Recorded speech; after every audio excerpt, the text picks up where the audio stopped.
toifa insonni duosi beshak ijobat bo'lishiga hadislarda va'dalar bor. Birinchi, ota-onani farzand haqqiga qilgan duosi nimaiki, xo yaxshilikka qilsin, xo yomonlikka qilib duoibat qilsin, ikkalasi ijobat. Ikkinchisi musofirning duosi, uchinchisi mazlumni duosi. Birovdan zulm ko'rgan inson, birov o'sha zulm qilgan insonga nisbatan duoibat qilsa, juvarmay bo'lmasdan qolmaydi.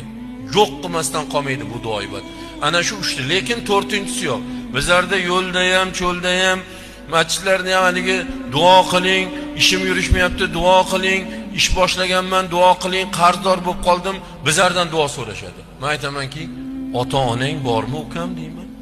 Ota-onang borlar. Meni duoyimni olib nima qilasan? Shularning duosini ol.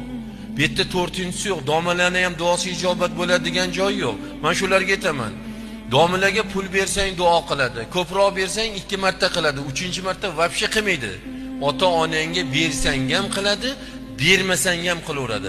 Qaytaga bera olmayotganni ko'proq duo qiladi. Parvardigor, mana shu bolamni ham akasidan kam qilmagin, ukasidan kam qilmagin deb kim duo qiladi?